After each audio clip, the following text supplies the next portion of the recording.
Lowe's is my new go-to destination for discovering the newest Craftsman products, including mechanics, tool sets, storage, and more in-store and online, like the 120-tooth ratchet. It's got a 3-degree arc swing that lets you loosen or tighten bolts with less movement in those hard-to-reach spots. Plus, it comes in a gunmetal chrome finish that's not only sharp-looking, it makes them corrosion-resistant. Shop the new home of Craftsman today at Lowes.com/footballers. That's Lowes.com/footballers.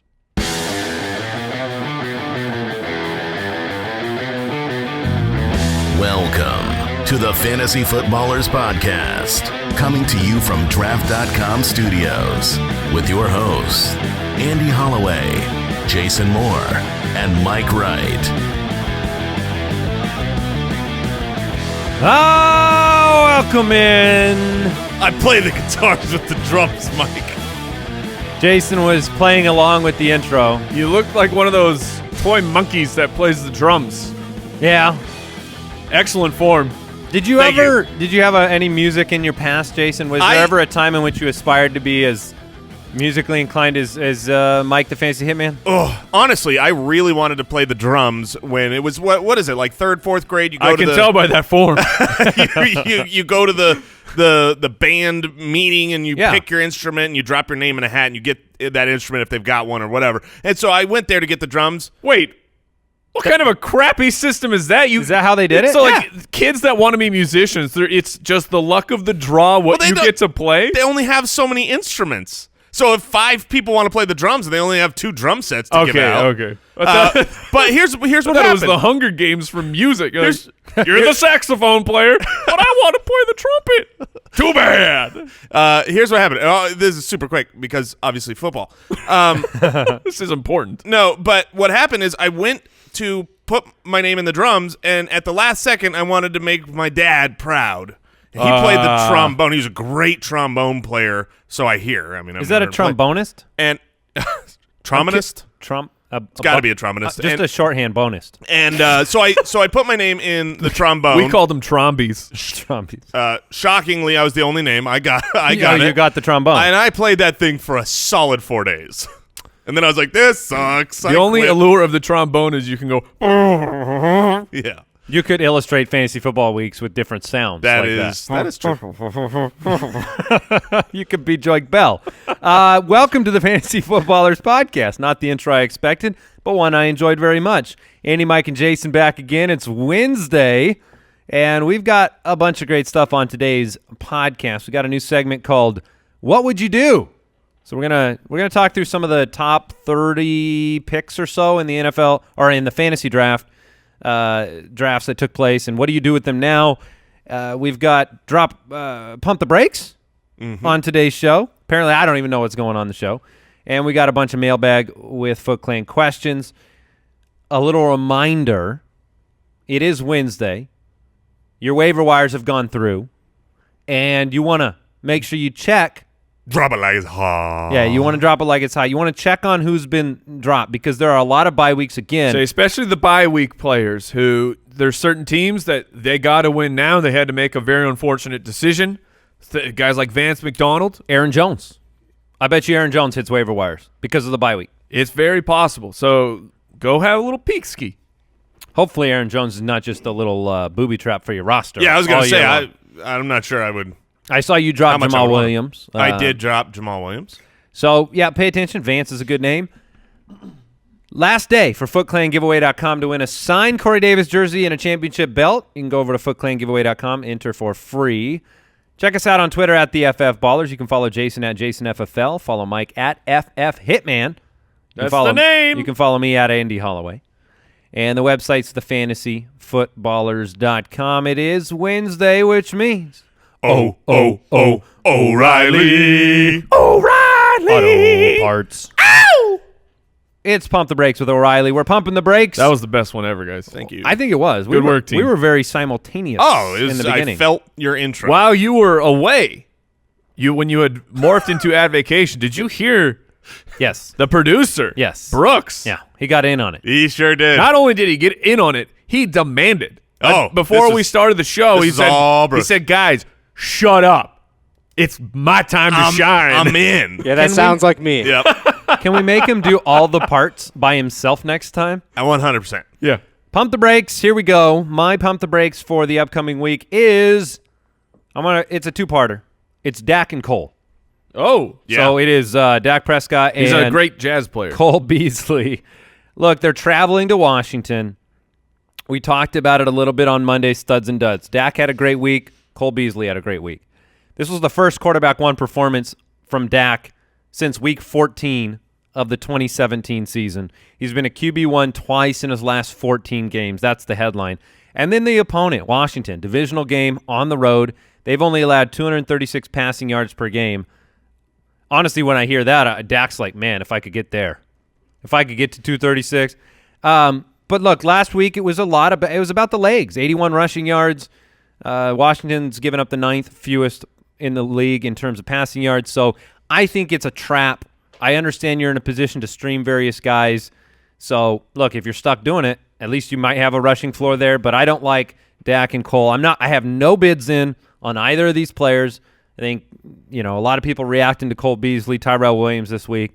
Look, we have enough of a sample size from Cole Beasley to know that more often than not you get a less than performance. He does this. He does do this. He's good enough to have huge games here and there, at least a couple a season. Now, Jason had pants written in here until moments ago. Now, Yeah, why were you pumping the brakes on pants? Yeah, they're uncomfortable. They are unnecessary. You need to upgrade your pants game, man. I love pants. They're necessary to those around you. Agree to disagree. Well, he no, my pump the brakes. says the unders are fine.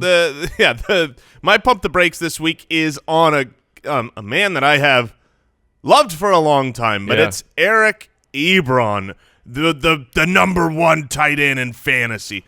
I believe he's actually number 2 on the season so far. 6 touchdowns in 6 games. Has been an absolute dominant beast. So why am I pumping the brakes on a guy that I really like, who's been finally the guy that we hoped he was when he was drafted number 10 overall? Yeah, how mad are the Lions right now? They didn't use him in the same way. And honestly, here's part of the pump. The Colts won't use him in this way. The Colts have to use him because no T.Y. Hilton, no Jack Doyle. Those are your first 2 targets for Andrew Luck, and they're both gone. There's a buzzer. What's going on over there? Huge buzzer. For what? But I'll let Jason speak. right. So my pump the brakes is not one that is saying, oh, you've got to bench Eric Ebron this week. He plays Buffalo. Buffalo's defense has been very solid lately, but it's not like you have to bench him because of Buffalo.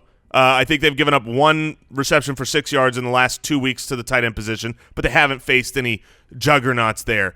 It's much more so I want to capitalize on what Ebron is doing. I want to shop Ebron. If I have him on my roster, now's the time to package trade him. People are in desperate need of tight ends. It's bye weeks. You can get valuable things back for Eric Ebron. And if you can do that and pick up off of waivers Austin Hooper or CJ Uzama or someone like that, I wouldn't be shocked if they outscore Ebron this week. I mean, if you really look at what Ebron has done, despite the great fantasy finishes, he's had plenty of games where 3 for 26, 5 for 33, 5 for 40. He's getting bailed out with a touchdown. And when those players come back, Doyle, I don't think Doyle's back necessarily, this week or even next week, but I think that they're going to get their pass receiving weapons back, and that will eat into Eric Ebron. So I'm pumping the brakes on Ebron as this top 5 tight end rest of the season. I don't believe that happens. Yeah, I'll just weigh in and just say that I disagree completely and think he's great. And I don't think Doyle is a surefire, come back and be the number 2 target by any stretch of the imagination. They paid Ebron. They brought him in. He scored 6 touchdowns. Andrew Luck throws 3 to 4 a game. They're coming back all the time, and he's being used like a wideout. So I just disagree. So you would buy him then? I mean, but this is my point. No. My point is that I'm not buying him. I'm not trading him, and I don't believe that Uzama or Hooper are like, if I'm getting this kind of production from Ebron, I would just keep him. But your desire to keep him is what I'm saying will allow you to get valuable. I mean, if people believe, if someone's like, yeah, this guy is going to be the guy, he's going to be a top 5 tight end rest of the season, they will pay up for that. I think we're saying different things. We are saying different because things. when I hear pump the brakes, I hear pump the brakes on his production. I don't think his production is going to change very much. Therefore, I don't pump the brakes on him. You're saying that you do believe it's going to change, so go trade him. I believe it's going to change, and I believe that his value is so incredibly high right now at a position where you can easily replace it. So Mike's pump the brakes is Trey Burton. I think the value of Trey Burton is higher than Eric Ebron. I think it's hard for people. Value? Like as in trade value? Probably. No. Due to hype. No. I mean, Trey Burton scored 3 touchdowns. He's still a tight end one. I mean, I would if you had them both, I would imagine you're going to get far more for Eric Ebron. That's how I would assume that's just too. How I would see it. But Jason came in here last after I had already organized an entire argument of pumping the brakes on Trey Burton, and then just copied everything I was going to talk about. Trey Burton right now, there's a difference. There is. Trey Burton is fantasy fool's gold at this moment to me. In the past 2 weeks, Mitch Trubisky has thrown 9 touchdowns and 670 yards. Over the course of the season, Trey Burton is averaging 3 receptions for 40 yards. That's completely replaceable tight end value. He's just been bailed out with a couple touchdowns here and there. And my argument for Trey Burton is exactly what Jason's arguing for Eric Ebron. I think that Trey Burton still has name value. He has value because he's still a top 12 guy right now, and I would try to ship him off and grab one of those guys off of waivers like Uzama. So, Jason, thanks for ruining everything for me. Well, I didn't even know who your pump was, so I apologize for nothing. Look, the big difference between those guys to me and why I believe in Ebron is Ebron has 52 targets on the year. Trey Burton has 23 targets. Yes. Now, even though there was the bye week in there, I looked at it, and it's 8.6 a game for Ebron. That's wideout numbers. Yeah. 4.6 for Burton. That's not good. I would much rather have Ebron than Burton. So that I would as well. Ebron is the 3rd highest targeted tight end in the league, more than Jimmy Graham, more than Cook, more than Kittle, more than Hooper, more than Gronk. Whereas Burton's in the 20s for targets. But I just don't. I honestly can't wrap my head around how you think that T.Y. Hilton and Jack Doyle, having not been on the field, is not the reason that Eric Ebron is averaging 8 targets a game. He's not going to.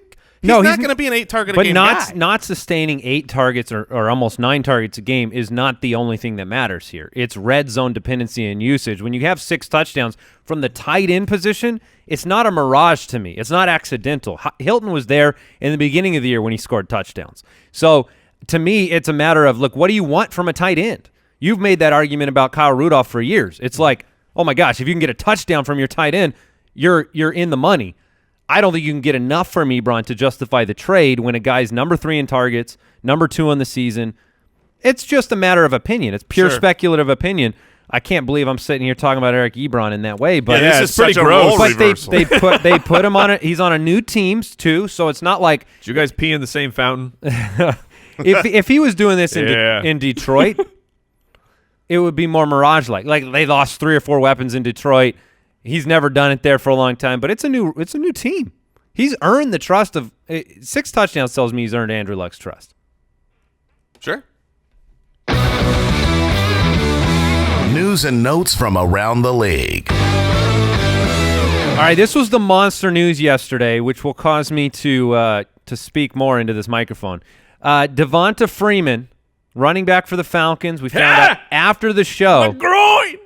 He's on injured reserve, guys. He's going to undergo groin surgery on Thursday. He will not return this season. Technically, he could return in Week 16. If they're in playoff contention, maybe that happens. But the story now is we need to dissect and talk about Tevin Coleman and Ito Smith. It changes the entire equation for me on Ito Smith.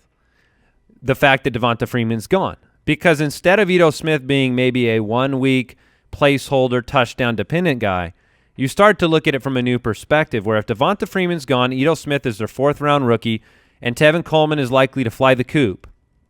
All of a sudden, it's, what do we have in Ito Smith? Right. And in the last 2 games where Tevin Coleman and Ito Smith were the only backs, it was a 57-45 split. So I'm much more interested in Ito Smith, obviously, with the knowledge that he's not going to be replaced in a week by Devonta Freeman.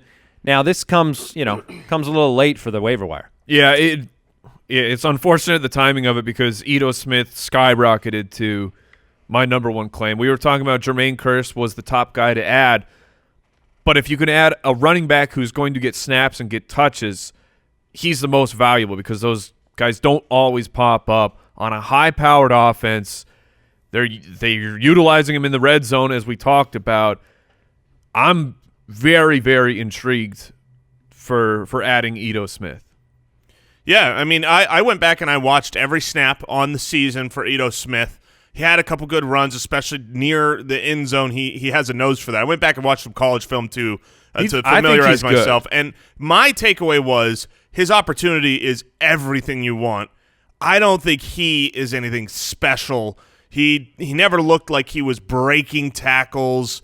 He was able to be taken down a little bit easier, but he is very fluid at catching the ball. It was very productive as a receiving back in college. Yeah, I just wanted to 49 receptions, 43 receptions, 40 receptions. Those are his final 3 years at college. In college, those numbers are absurd. Those are unbelievable reception numbers. So he can catch the ball. The opportunity is there. He has enough talent to be valuable for fantasy, but he is no Devonta Freeman. He's not. He doesn't have the power and the balance to be that. He's not going to come in and just take over that role completely, but very valuable. He'd be my number one. He could. That's the thing, though, is he'll take over. Could take the Freeman role. The role he could, but he won't succeed at it. Is my point. The same way because Devonta Freeman looked really, really bad in his entire rookie season. Yeah, and Ito Smith was an investment by this team in the draft. If you listen to Dan Quinn talk about him, he is gushing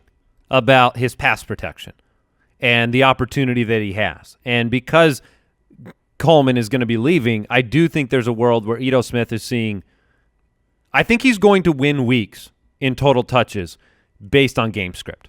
And so take that for what you will. I don't disagree with Jason. He's 3.2 on the season on 32 carries. So he's not running for chunk yardage. Maybe some of that's red zone. I agree with Jason's take on him not looking special, but Coleman hasn't looked special this season either.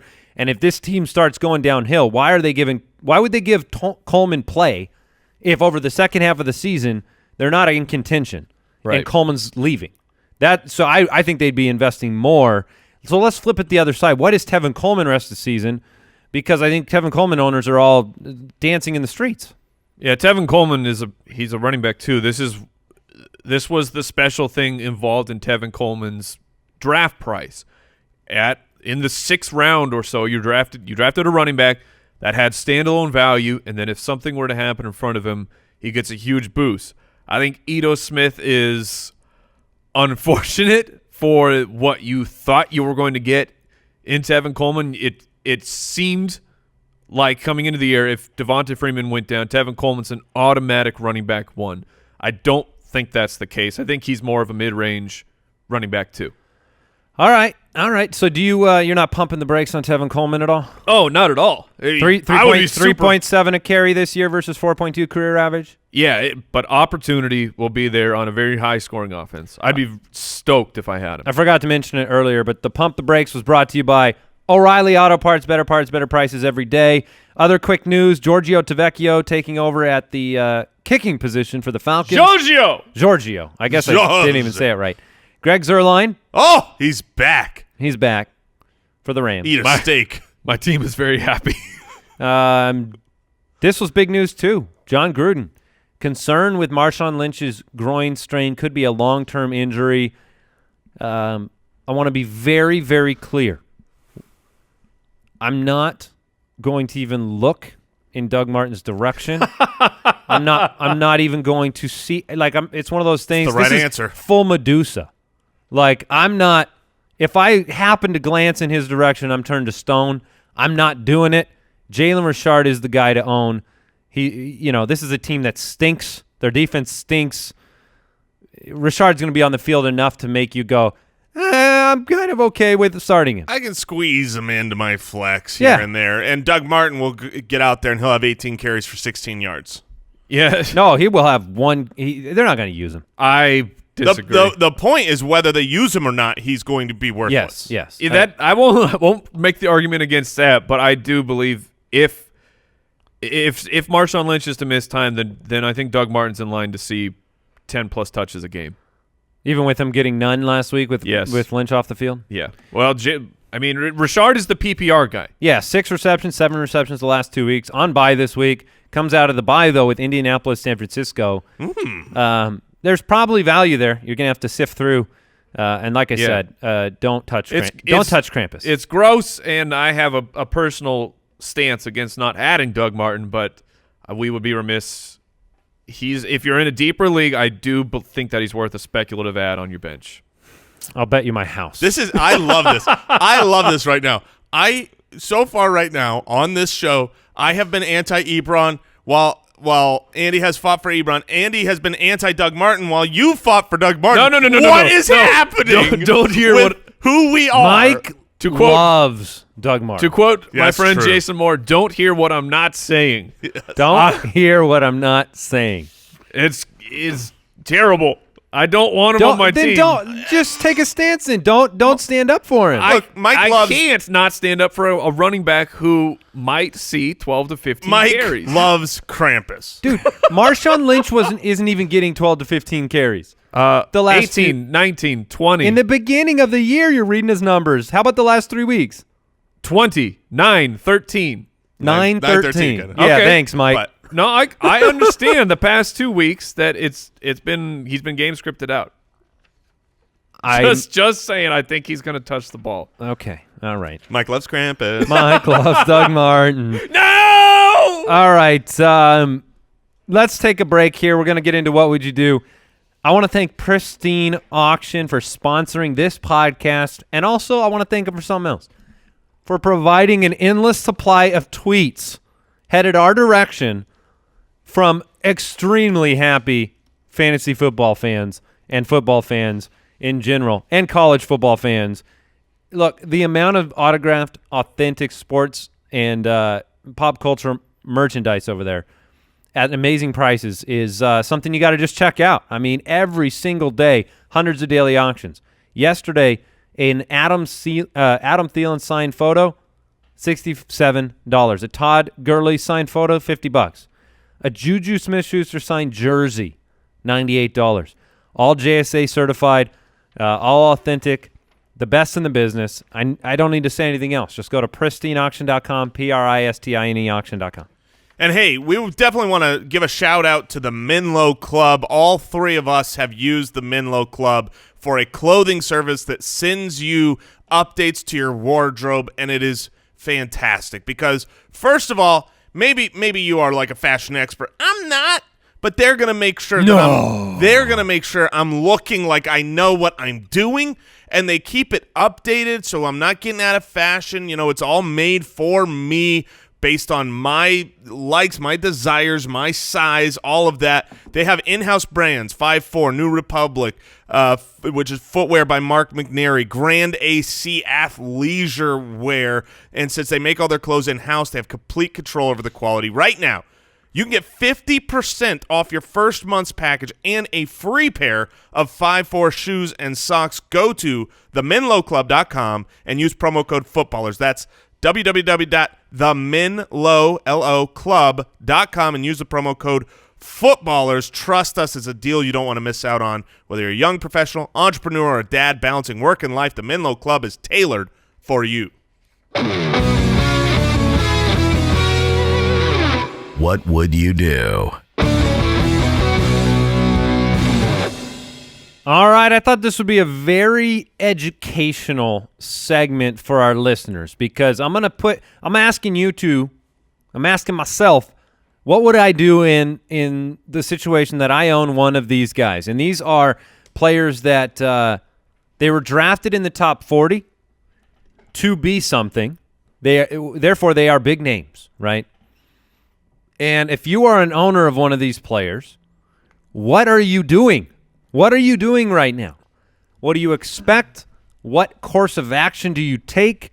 And I think I want to pose the question directly to one of you guys and then move the next player to the next guy. So I'll just start with, I'm not putting the first one on Jason because he is an owner. Mm-hmm. So I want him to get some advice here. I need it. Mike, What would you do if you own David Johnson right now? His average draft position was number 3 overall. He is the RB12 in point per game. And the reality for David Johnson is that he's kind of having a Todd Gurley-like year from 2 years ago when he was with Jeff Fisher. You drafted Gurley that year in the top 3. You ended up with a RB12 to 15 on a weekly basis. David Johnson has Denver tomorrow, San Francisco, and then the bye week. What are you doing with David Johnson? So this is the really important thing about David Johnson. The past 2 weeks, he has received 18 carries, and both of those weeks he's rushed for 55 yards. Oh! I wasn't even ready. You're my leaning man. back in your. Oh, that's not actually what's important, but he's getting. That's more of a 55. After the first 2-week debacle where they were not giving him the ball, I should say first 3 week, he is getting a lot of carries on the ground. He's seeing targets. His numbers are certainly inflated by scoring 5 touchdowns in the past 4 weeks. I would just hold on to him right now. If you weathered the storm and didn't sell him when everything looked like it was absolutely terrible, things look slightly less terrible now, and he gets to play Denver. We're going to preview that game, San Francisco, and then after the bye week, the Kansas City Chiefs. So I think it's very possible that in the next 3 weeks that David Johnson gives you perfectly acceptable fantasy numbers. They're not what you drafted him to be, but I'm going to just hold him for now. I'm not trading him. Jason, you were retweeting the marvel that is the Arizona offense. It's unfathomable. I mean, it's really honestly something that I couldn't even wrap my head around. It seems impossible. Someone had done the research and found that the Arizona Cardinals are 28th in total rushing attempts. Near dead last in the league. They're just not enough plays to have good rushing numbers. But they are first in the league in rushes straight up the middle. Let's just give it to this guy and go right ahead of the rookie center and see what we can get. I want a yard. I want maybe 2. We joked about this to each other frequently of, they're going to give it to David Johnson and run up the middle. And it was always right. I didn't realize it was that atrocious. It's embarrassing. It is. # fire Mike McCoy. Again. Yeah, he was fired in season last year. Yeah, that's why we wanted him. He had extra prep time. Ridiculous. All right, Jason, what do you do right now with the enigma that is Odell Beckham? Oh, you changed it on me. Jr. I did change it on you. Look, Beckham was drafted 12 overall as the wide receiver 3. Right now he's wide receiver 19 in points per game, has Atlanta, Washington, and a bye week coming up. The story for Beckham this year has been, you're not getting what you hoped because his average depth of target is so atrocious and gross and hard to look at. 4th most targets, though, in the league. 4th most receptions in the league. What are you doing with Odell Beckham Jr.? Here's what I'm not doing. Asking for a friend. I'm not selling Odell Beckham Jr. I'm holding Odell Beckham. I am 100% fine with, look, we feel like this has been very, very just an abysmal year so far for Odell Beckham Jr. He is currently on pace for 120 receptions and 1,349 yards. And we're like, he's so bad because he's had a couple of duds. Really no touchdowns. Yeah, right. He's on a pace for 3 touchdowns. And that's not been Odell Beckham. The offense, it's a very similar situation to David Johnson, right? He's limited by his offense, by his quarterback right now. But when you are near the league lead in targets and you are a freak of a player, right? There's 2 things that matter, talent and opportunity. Well, he's got the opportunity and he's got the talent. So you have to hold on to him. You have to play him. More often than not, he's going to be serviceable. Every now and then, he's going to give you a boom, and every now and then, he's going to give you a bust. And that's okay. He's not an outright bust the way that people are feeling about him. That's why for a couple weeks I was saying trade for him. Yeah, do you trade for him ahead of this Atlanta matchup on Monday? If you need a week, I would be really surprised if the Atlanta Falcons defense can contain Odell Beckham. And the Odell Beckham owners are willing to sell him right now. So it's worth a try, but you can't buy him as a top 3 wide receiver because we know with his limited offense, he's not. But he is a wide receiver 1. So if that's what you need and you can buy him for that value, then I'm fine with that. Odell Beckham, the argument we're having, or the discussion we're having about Odell Beckham, is generally the one we have about Julio Jones every single year. It's receptions are there, yardage is there. He's still supporting your fantasy team, but it's been unlike Odell where the touchdowns are simply not coming. The touchdowns are everything to me, and I don't know if those are going to start raining down. I think they will this week. He'll get at least one this week, but for the length of the season, he's got to adjust your expectations, which is he's a low-end wide receiver 1. And that's really the overarching question I want answered here with these players is how are you adjusting expectations? Because there are 2 ways you can do it. You can say the player is underwhelming and will then meet expectations over the remainder of the season, right? Like a hitter that is a great hitter and just starts with a couple slumpy months and then you get the best hitter in baseball for the next 4 months. What? Oh, baseball references. Unbelievable. Or, I apologize, Thank Jason. I know that hurts you. Mm-hmm. Or they are something else. Or they are actually something else and need to be treated that way. And that's why I'm going to bring up Keenan Allen's name to you, Mike, because Keenan Allen right now is the wide receiver 29 in points per game. He was drafted 17 overall as the wide receiver 6. And I would firmly put him in the disappointing category because Phillip Rivers is right now, he's an MVP candidate. He's in the top 5. And he's on pace for probably 40 touchdowns. Keenan has what, 1? 1 touchdown? It's not been good. So, and Jason, you own him. Yeah. Hey, Mike, I own David Johnson and Keenan Allen. Mike, this is great. Oh, and you know who else I own? Devonta Freeman. We talked about him too. And none of us disagree with Keenan Allen's ability and talent, but it's always been volume-based, and it's always been being Phillip Rivers' main man. So are you adjusting your expectations rest of the season for Keenan Allen, Mike? This, to me, was my slight hesitance for Keenan Allen's draft value coming into the season because this is who Keenan Allen is. This is who he was last year. The first half of the season, he was just solid. He was fine for your fantasy team. Everyone remembers the second half of the year when he won leagues for people because he absolutely caught fire. He can do that. That's in the realm of outcomes for Keenan Allen is to just all of a sudden take over the offense and be a league winner. Buying or selling? I'm still willing to buy him. So I'm not selling him if he's on my team because I know what he could do. It seems very unlikely. I get it. It's always darkest right before the sun rises. So just hold on. Yeah, I mean, look, when we talked about Keenan and we tried to not have rose-colored glasses, we would look at last year. The first half of last season, he was on pace for 80 receptions, 1,000 yards, and 2 touchdowns. Yeah, that's okay. That's a wide receiver too. He's solid. Yeah, solid. The second half, he was on pace for 124, 1,600 yards and 10 touchdowns, which is the wide receiver 1. Right. And we said it's probably going to be somewhere in between, right? Yes. Well, right now on the season, he's on pace for 96, 1,157 yards and 3 touchdowns. So I think the targets are there.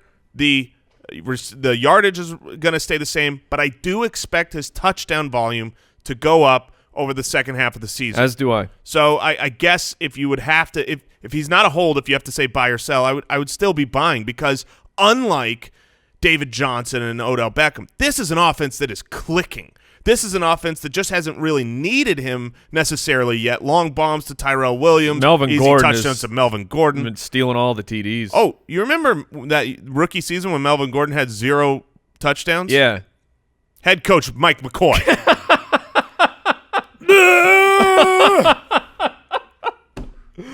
Oh, the NFL is great, man. Just get a job once. That's how it feels. And also, when you get that job, make sure that your quarterback is is destined for the Hall of Fame, because then you just ride it out for a 10-year career. When you get that job, you go shake everybody's hand in the world. Mm-hmm. You become best friends with everybody. You send little flowers and cookies and candies to everybody in the NFL. That's a nice guy there. He won a Super Bowl with Peyton Manning. Disgusting. Then everybody thinks nicely of you, and you can ride it for about 30 years. Come on. NFL, you're better than this. I think. Yeah. Some of them are. I mean, some of them are. It was funny. I was thinking, like, just imagining Sean McVay as the head coach of the Packers. Oh my goodness. The foresight and wherewithal you'd have had to drop McCarthy, who's been pretty well renowned in the past, and go of riding on Aaron Rodgers' back. Yes, which is painful. Yes. But essentially, and then to have the foresight to bring in a McVay or a Shanahan, right? Somebody that's doing something. Could the Arizona Cardinals trade an entire draft class for Sean McVay? We'll give you our picks. I don't think they would do it. Jason. Oh. Yes. Oh, I think waivers just went through, and Mike's. You outbid me by a freaking dollar. Yes, I did it perfect. And I bumped it up 3 times during this show. $1. Oh, Ito Smith just went for $40. My bid was $39, and stupid Jason got him for $40. Really? Yeah. So I started at 30. I went to 33. I went to 35. Went to 40. Messaged Brooks, my co-owner, should I bump him up to a Kittle? He's like, no, I think we're good. A Kittle's a $44 bid. $44 bid. Yeah. And that is so upsetting. All right. Well, that's a lot more than I thought he was going to go for. I bid $15 on him. Well, you only have $29. This is true. I think people might find it interesting. Here's who were the highest spins. Ito Smith was the number 1 pickup. Taylor Gabriel actually went as the second highest. Jermaine Kearse went as the third highest. He was kind of my favorite pickup if you need a flex start right away before Ito Smith's news with Devonta Freeman. Looks like Mike grabbed Raheem Mostert. Oh, I was the only one in on him. No, apparently. you were not. I had a $2 higher bid, but I had grabbed Ito, so I did not get him. Yeah, I bid on him as well, but nothing. And then Frank Gore. He is everything. He is infinite. He is. And if something else that you know of is infinite and all, he is Gore. And then it was defenses and stuff. So Christian Kirk, I picked him up. There you go. All right, what would you do, Mike and Jason, with a freaking dollar, man? Yeah, that feels how's bad. That feel? It feels real good. Feels bad, man. Feels real bad. Yeah, you had. Hey, Mike, you must be pretty disappointed. You have no idea. I like that listeners get the very tangible, emotional insight here. Did you guys catch the giant Matthew Berry rant yesterday? Oh, I did. I mean, this is. I thought that was speaking to my season. That was unbelievable. Unbelievable. He needed 1 point. 1 point from Morris, from Alfred Morris, and he's in a league where they give a point for first downs. So he actually got the point. But then it was with called the holding call. Before the holding, because he hadn't gained 10 yards, but he got the first down, so he would have won. And then he said it was the worst loss in 30 years. So yeah, that's rough. Fantasy football. All right, what would you do right now with T.Y. Hilton? Because I don't know if people know what to do with T.Y. Hilton is a must-buy for me. Absolutely. Must own, must keep, must stash, must buy. 100%, because you can find it's hard to hold on to a Leonard Fournette sometimes because there's just not a replacement. Sometimes you have to trade them if you're losing games. But you can grab a Jermaine Kearse and get by for a week off of waivers or something like that. When T.Y. Hilton comes back with what's happening with the Colts defense and offense, T.Y. Hilton is just going to be dominant. He's going to take everything away from Eric Ebron. Okay. The past they're the same player. They physically, skill wise. The past 3 weeks, Andrew Luck is averaging 33 completions, 376 passing yards, and nearly 4 touchdowns. T.Y. Hilton, and they're losing. If you can get T.Y. Hilton right now, I would absolutely do it. Yeah, all right. What about how do you feel about Rob Gronkowski, Mike? You've been his biggest advocate. Right now he's the tight end 6, which is fine, but it's not why you spent up on Gronk. You spent up for the number 1. Mondo points. Now, this offense is very interesting because there are some that believe it's the best in the league now with Edelman back, Josh Gordon. If you listen to Belichick on the press conference yesterday with media, very optimistic about Josh Gordon's integration. It wasn't a passing comment. It was, look, every week it's getting a little bit better with what we feel comfortable giving him, doing with him. So there are a lot of mouths to feed. Hogan, 3-4 receptions a week. James White, Josh Gordon, Julian Edelman. Now, Gronk is still Gronk, but what are your thoughts here? What are some metrics people can lean on? The way I feel about Gronk right now is I returned home and I found Rob Gronkowski in my house, but he was playing hockey, and he has smashed my favorite vase. Without question. I'm very disappointed in you, Rob Gronkowski, but you're still a giant hulking man who plays the tight end position better than anyone in the NFL, so it's fine. I'll buy a new vase. The only worry I have is he hasn't looked like, I don't know, he hasn't looked the same. He got his mojo back, I believe. On those I know he had a couple long bombs catches this last week, but like if you watch him run and you watch Travis Kelce run, Gronk usually, whenever he's out there, it looks just completely uncoverable, just so much bigger, stronger, faster than everyone. And I don't know, he seems a little bit slower and lumbering. There was a play. He was running into double coverage a ton. There was a play where the Patriots were driving down. This was, I believe, the final drive to win the game. I can't remember the wide receiver who got the shot on the edge, but who goes just slightly out of frame. You see Rob Gronkowski take off from in line, and two guys just level him. I mean, you're like, holy crap, Rob Gronkowski just got knocked on his behind.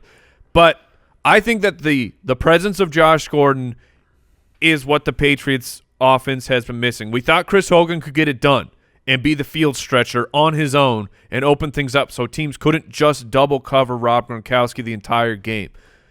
With Josh Gordon set to emerge, I think that completely helps Rob Gronkowski. This isn't a too many mouths. This is a opening up opportunity to me. If people want to know what has actually happened, it's been really red zone concerns. He only has one of the 28 New England red zone targets. You expect them to line him up on the outside, yes, and him to have opportunities. Rich Rebart mentioned that his red zone targets are the same as James Devlin at this point in the season, and we're not talking one or two games. We're talking games without Edelman. We thought he would be a great red zone beneficiary in those games. You've seen New England run the ball more. He's only seen 8+ targets. He saw the 8+ targets in 7 games last year. He has not seen them once this year. So there is, to me, yes, he's becoming a little more touchdown dependent because you're getting 2-3 catch games without touchdowns, which makes you go, Yeah, and I would say this about week 3. I was talking about how I would still much rather have Gronk than Kelce, and Mike was like, I'm not sure about that. And so at this point, having watched enough film, not just the metrics and who's doing better, those things change. But Kelce looks to me to be the better tight end. Would you trade Gronk straight up for Kelce? Straight across for Kelce? Because I think a lot of leagues, they would go, oh, man, I know he's better, but he's Gronk. I would take that trade. Yeah, so you're saying you'd rather have Kelce? Yeah, Kelsey's my number 1 tight end rest of season. But then, so clearly that is an adjustment of yes, when we were talking about before where it was Gronk was the far and away number 1, we're spinning that high pick on. Now you're saying he's not going to be that guy rest of the season. Well, Patrick Mahomes came in and set my draft plans on fire. Yeah. The difference. Who would you rather have, Andy? You have Gronk. Someone offers you Kelce. What do you do?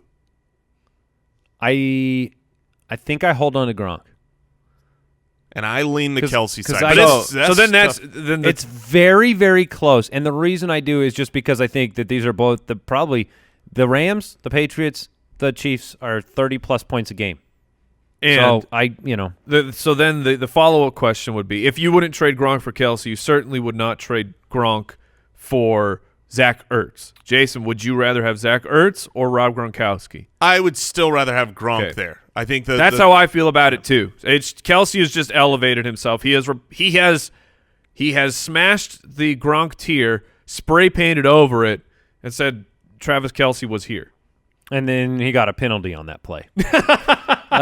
Couple more. Let's do these ones real quick before we get into the Thursday night preview because that's part of today's show as well. Kenyan Drake, what do you do?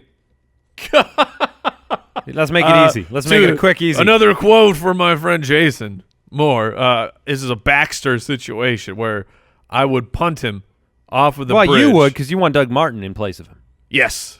Yes, clearly. No, that is not true at all. Stop it. Stop putting words in my mouth. I would. I want that to be a thing. I would not rather have Doug Martin than Drake. I would not drop him, but if I can package him and get him the heck out of Dodge, then I would. I hope we have some painters out there, and they can put some Mike and Doug Martin on canvas together. Maybe strolling through a park. As long as we are shirtless and hugging, then I'm okay with it. No, sure. The muscle hamster himself. Nip to nip. Derrick Henry, 33rd overall was where he was drafted. He's the RB 57. He is atrocious. I just tried to drop him, but I got outbid by $1. So I'm stuck with him. It's funny. I have Ito Smith in the listener league. I had him a week ahead of time, and which speaks more to how bad my team is. But I've been offered every one of these middling players for Ito Smith. I mean, Pass. Derrick Henry, sending them along. No, I don't have any interest. He's 1 yard before contact, which is the second worst in the league right now, and that's more indicative of an O-line that's struggling immensely, giving up 11 sacks last week. Deion Lewis is third worst in that metric, and he used to be Mr. Gain a bunch of yards before contact.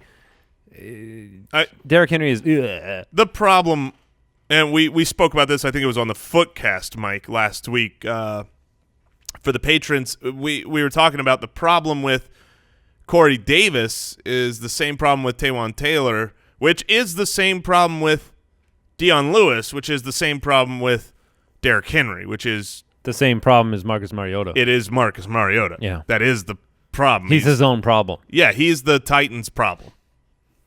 Yeah, he's not good.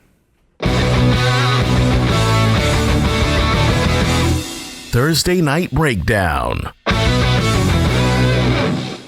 It's gonna be a game of football. The Broncos at 2-4 take on the 1-5 Cardinals on Thursday night. The Cardinals. I hope you like running backs. Cardinals are Mike McCoy revenge game. Oh! He's gonna run it so hard up the middle.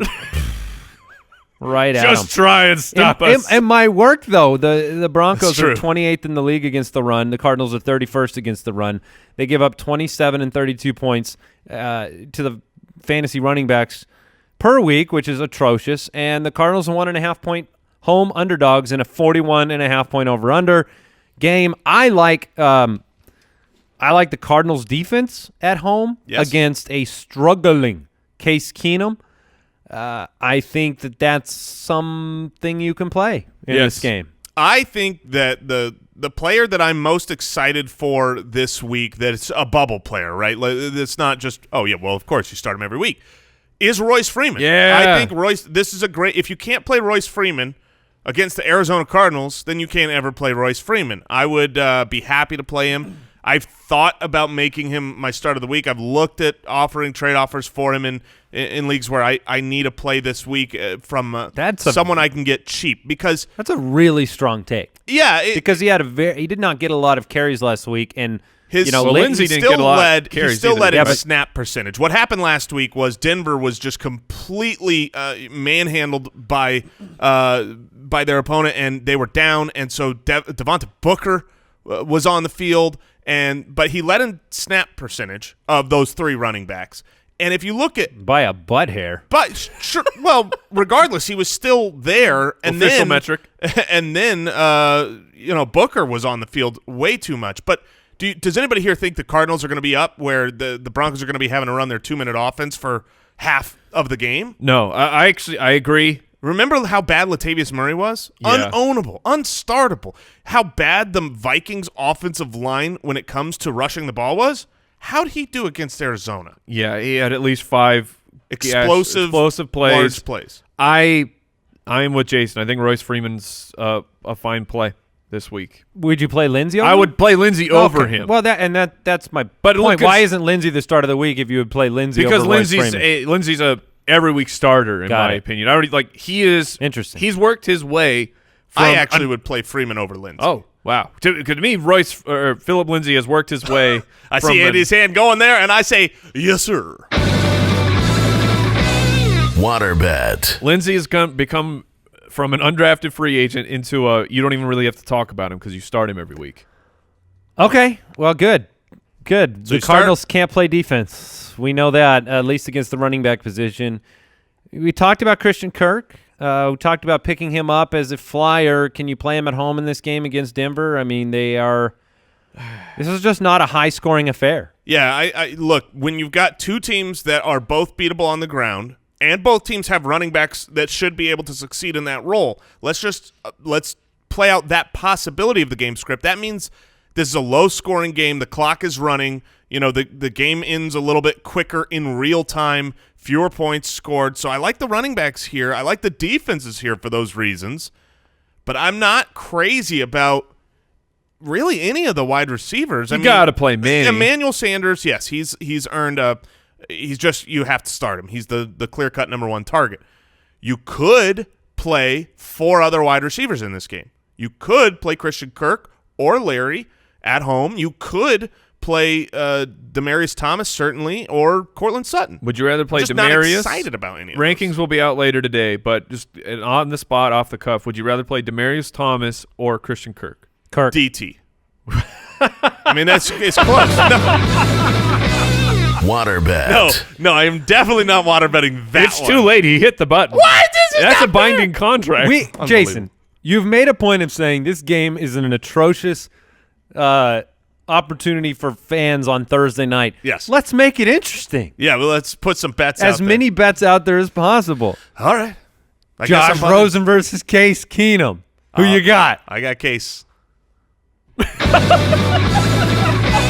Waterbed. Yes! All right. Here's the deal. Oh, man. Jason made the point. There are four other players you could start. Just because we're water betting on it doesn't mean we want to start them.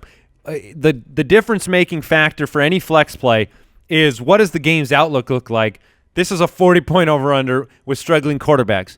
That is normally the difference maker that lets me put in a John Brown or a Corey Davis or somebody else in a different matchup over a Demaryius Thomas, Cortland Sutton, Christian Kirk. All right, so let me ask this question. The Broncos defense, they are currently ranked 22nd against fantasy tight ends. There is a tight end who in the past 3 weeks has had 52 or more yards twice. 52 yards last week, 5 for 69. But right in the middle of that was a giant uncooked goose egg. Ricky Seals-Jones, do you have any faith to play him at home against a decent matchup? Faith? No. You have to have kahunas to play. You're going Indiana Jones stepping out and hoping that the bridge appears. Yeah, no thanks. Yeah, and I'm afraid of heights, so I'm with Andy. If that middle game, maybe, if that was a cooked goose egg, I might be willing. Oh, but it was uncooked. It was uncooked and rotten. Let's answer some questions and not talk about this game anymore. Mailbag.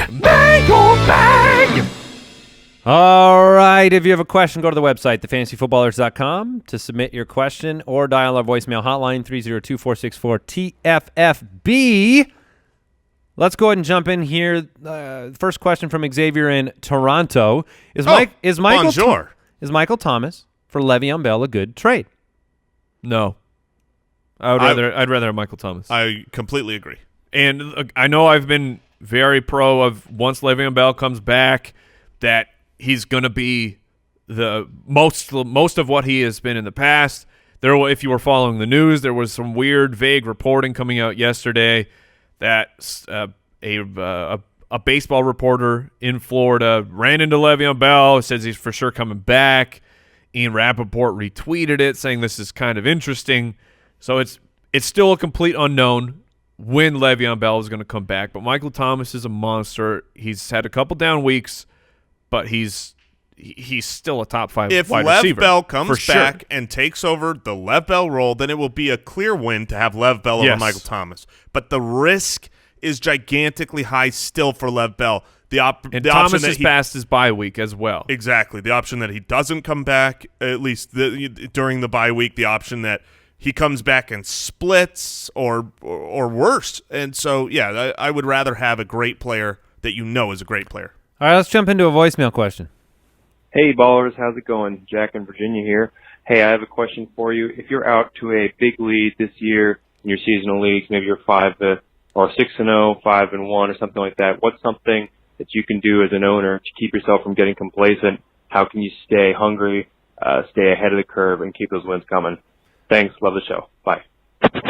Yeah, I think my personal thought right there is just stay ahead of the disciplines that give you a small advantage each and every week. So making sure that you're doing your research when it comes to defenses, picking up the right defense and kicker. Grab Zerloin off the waiver wire. Get ahead of your bye weeks by 2 or 3 weeks because you've got some buffer space. You don't need production off the bench. So, 2 weeks ago, if you were there in Rodgers' owner, you would have been ahead of the game, grabbing Andy Dalton, grabbing Jameis Winston, somebody else. If you have bye weeks coming down the line, I would be paying attention to those things. And a lot of times it's motivation too, because once you feel like, oh, okay, I'm locked in, I don't need to pay attention. Look at your league, because if your league, like I would say most or at least half, have a first-round bye for the highest winners, that is so valuable. I mean, when you're in there, you got, assuming it's a 3-week system where the first week, 2 players get a bye. You only need to win 1 game if you've got the bye to be in your fantasy championship. So go hard after every win. And if you're that team and you can go get Le'Veon Bell, that is 100% worth the risk.